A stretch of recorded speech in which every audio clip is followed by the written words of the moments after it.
दोस्तों नमस्कार, आप देख रहे हैं वायरल सच। स्वागत है एक बार फिर से आज की बड़ी और ताजा खबरों में। आपको बता दें कि पेगासस जासूसी कांड को लेकर गृह मंत्री अमित शाह के घर के बाहर कांग्रेस ने किया तगड़ा प्रदर्शन। अमित शाह से की इस्तीफे की मांग। वहीं बसवराज बॉम्बई होंगे कर्नाटक के नए मुख्यमंत्री। बीजेपी विधायक दल की बैठक में लिया गया बड़ा फैसला। वहीं माकपा नेता का बड़ा ऐलान, बोले भाजपा को हराने के लिए ममता बनर्जी से हाथ मिलाने को तैयार। वहीं संसद में सरकार और विपक्ष के बीच गतिरोध जारी। आज भी हंगामे की भेंट मानसून सत्र। वहीं ममता बनर्जी का मिशन दिल्ली, पीएम मोदी से मिली, विपक्षी गठबंधन की अगुवाई पर कहा कि देश करेगा नेतृत्व। वहीं संसद में हंगामे को लेकर विपक्ष पर बरसे पीएम मोदी, कहा इस मानसिकता को जनता के सामने लाना जरूरी। वहीं पंजाब में आम आदमी पार्टी किसी दल से नहीं करेगी समझौता, अकेले ही लड़ेगी चुनाव। वहीं संसद तक ट्रैक्टर मार्च करना राहुल गांधी को पड़ सकता है भारी, दिल्ली पुलिस ने शुरू कर दी जांच। वहीं पश्चिम बंगाल के मुख्यमंत्री ममता बनर्जी ने पीएम मोदी से की मुलाकात। मुख्यमंत्री बनने के बाद दिल्ली में पहली बैठक। और भी बड़ी खबरों को जानने के लिए वीडियो को लाइक कर दें, चैनल को सब्सक्राइब कर लें और घंटी बटन जरूर दबा दें।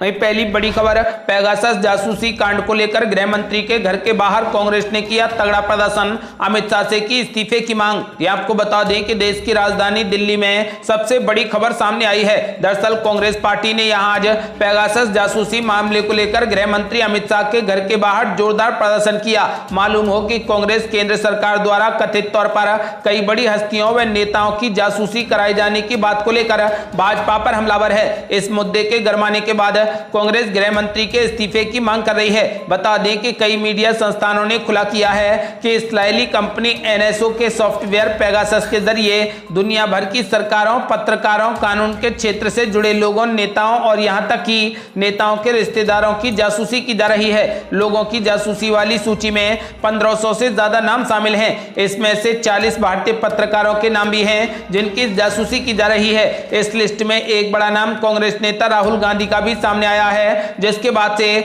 पार्टी काफी भड़की हुई है और केंद्र सरकार पर लगातार हमला कर रही है। आपको बता दें कि इसको लेकर कांग्रेस ने गृह मंत्री अमित शाह से इस्तीफा मांगा है। और ये बड़ी खबर, बसवराज बॉम्बई होंगे कर्नाटक के नए मुख्यमंत्री। बीजेपी विधायक दल की बैठक में लिया गया बड़ा फैसला। ये आपको बता दें कि कर्नाटक में नए मुख्यमंत्री का नाम तय हो गया है। बीजेपी विधायक दल की बैठक में बसवराज बॉम्बई को विधायक दल का नेता चुन लिया गया। बॉम्बई बुधवार या फिर गुरुवार को मुख्यमंत्री पद की शपथ लेंगे। बसवराज बॉम्बई पूर्व मुख्यमंत्री एसआर बॉम्बई के बेटे हैं। बसवराज बॉम्बई बीएस येदियुरप्पा के करीबी हैं और लिंगायत समुदाय से आते हैं। बॉम्बई बीएस येदियुरप्पा की कैबिनेट में गृह मंत्री रह चुके हैं। विधायक दल की बैठक में बसवराज बॉम्बई के नाम का येदियुरप्पा ने प्रस्ताव रखा।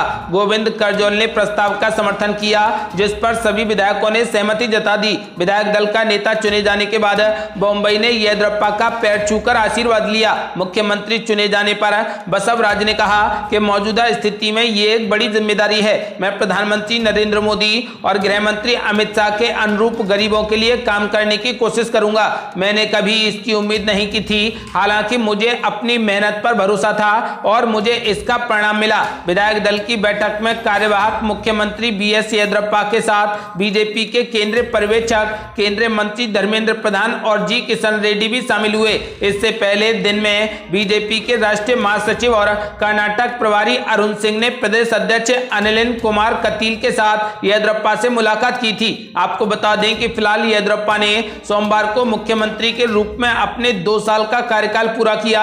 इसके अलावा उन्होंने उसी टाइम इस्तीफा दे दिया। आपको बताते चलें कि फिलहाल कर्नाटक के नए मुख्यमंत्री अब बसवराज बॉम्बई होंगे।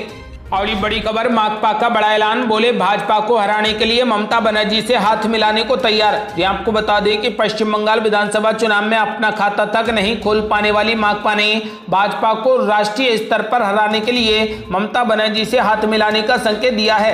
टीएमसी की कट्टर विरोधी भाजपा ने अपने रुख में बदलाव करते हुए उसके नेता विमान बोस ने कहा कि वह तृणमूल कांग्रेस से गठजोड़ को तैयार है।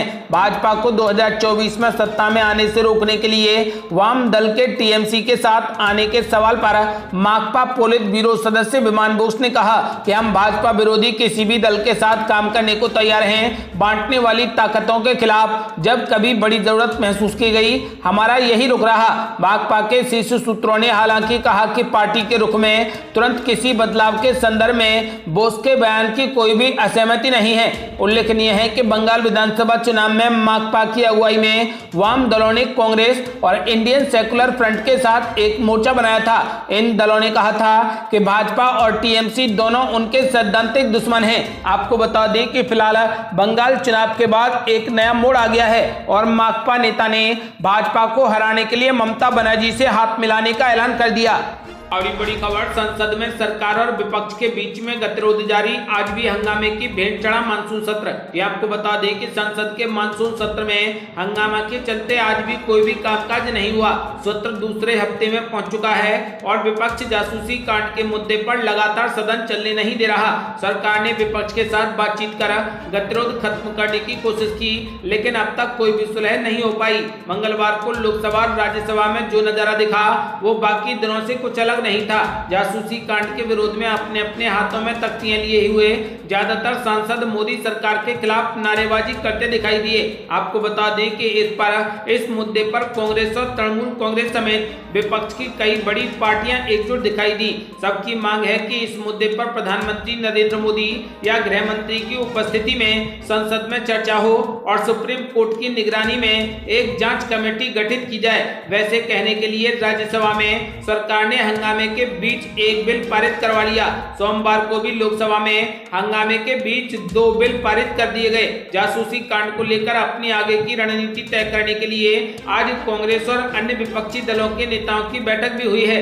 बैठक में राहुल गांधी, अधीर रंजन चौधरी, एनसीपी से सुप्रिया सुले और बीएसपी से रितेश पांडे और अन्य नेता मौजूद थे। आपको बता दें कि उधर सरकार लगातार ये कहती आ रही है कि वो हर विषय पर चर्चा करने के लिए तैयार है।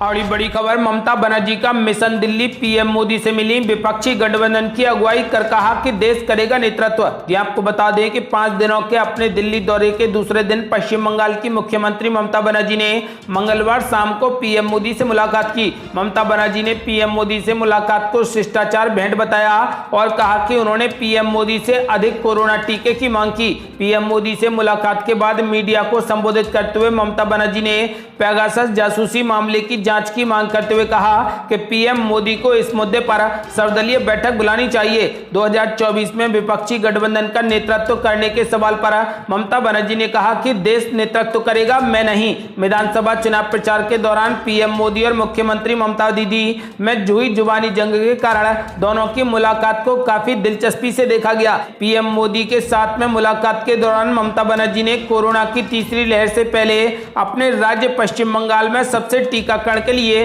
आबादी के मुताबिक ज्यादा टीके देने की मांग की। इसके अलावा मुख्यमंत्री ममता बनर्जी ने पश्चिम बंगाल का नाम बदलकर बांग्ला रखने के प्रस्ताव को मंजूरी देने की मांग भी प्रधानमंत्री के सामने रखी। आपको बता दें कि फिलहाल मुख्यमंत्री ममता बनर्जी राष्ट्रीय नेतृत्व करने के मूड में हैं और पीएम मोदी के तरह पीएम पद की दावेदार बन सकती हैं। आपको बता दें कि फिलहाल ममता बनर्जी ने पीएम नरेंद्र मोदी से मुलाकात की है। साथ ही कृषि कानून और देश के नेतृत्व को लेकर उन्होंने बड़े सवाल दागे हैं। और बड़ी खबर, संसद में हंगामे को लेकर विपक्ष पर जमकर बरसे पीएम मोदी, कहा इस मानसिकता को जनता के सामने लाना जरूरी। ये आपको बता दें कि बीजेपी संसदीय दल की बैठक में पीएम मोदी ने संसद में हंगामे को लेकर विपक्ष पर जोरदार निशाना साधा। संसद की बैठक शुरू होने से पहले पीएम मोदी ने कहा कि विपक्ष दोनों सदन चलने नहीं दे रहा। प्रधानमंत्री ने कहा कि विपक्ष की इस मानसिकता को जनता के सामने लाना जरूरी है। इसके साथ ही पीएम मोदी ने सांसदों से आज आजादी की 75वीं सालगिरह के लिए रोड मैप पेश किया। आज एक बार फिर से विपक्षी सदस्यों ने पेगासस जासूसी रिपोर्ट पर चर्चा के लिए राज्यसभा में जमकर नारेबाजी की, जिसके बाद इसकी कार्यवाही को स्थगित कर दिया गया। आपको बता दें कि लोकसभा में भी इस मामले को लेकर विपक्ष का हंगामा जारी है। लोकसभा में विपक्षी सदस्यों की नारेबाजी के बीच सदन को स्थगित कर दिया गया। इससे पहले भी कल भी पेगासस जासूसी मामले, 3 केंद्रीय कृषि कानूनों सहित विभिन्न मुद्दों पर विपक्षी दलों के सदस्यों ने सदन में जमकर हंगामा मचाया था। इस बीच 3 बार लोकसभा की कार्यवाही को स्थगित करना पड़ा था। इसके बाद भी जब विपक्षी सदस्यों का विशेष कम नहीं हुआ तब इसकी कार्यवाही को लिए दिन भर के लिए स्थगित कर दिया गया।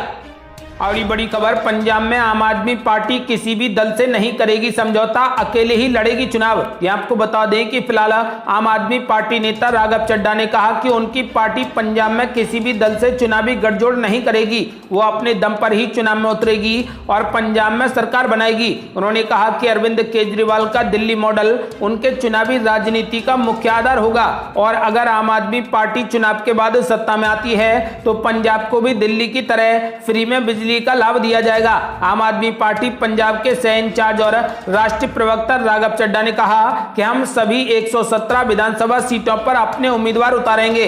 दूसरी पार्टियों के जो अच्छे लोग हैं और पंजाब की खुशहाली चाहते हैं, ऐसे सभी लोग और नेताओं का आम आदमी पार्टी में दिल से स्वागत है। इस अवसर पर आम आदमी पार्टी के सांसद भगवंत मान ने कहा कि प्रदेश के लोग बादलों के राज में बहुत दुखी थे। लोगों ने बड़ी उम्मीद से कांग्रेस को सत्ता सौंपी थी, लेकिन कांग्रेस सरकार ने लोगों को बादलों के शासनकाल से भी ज्यादा दुखी कर दिया है। यही कारण है कि अब लोग जल्द से जल्द बदलाव चाहते हैं। और ये बड़ी खबर, संसद तक ट्रैक्टर मार्च करना राहुल गांधी को पड़ सकता है भारी, दिल्ली पुलिस ने शुरू कर दी जांच। ये आपको बता दें कि कांग्रेस नेता राहुल गांधी ने सोमवार को प्रदर्शन कर रहे किसानों के समर्थन में संसद तक ट्रैक्टर मार्च निकाला।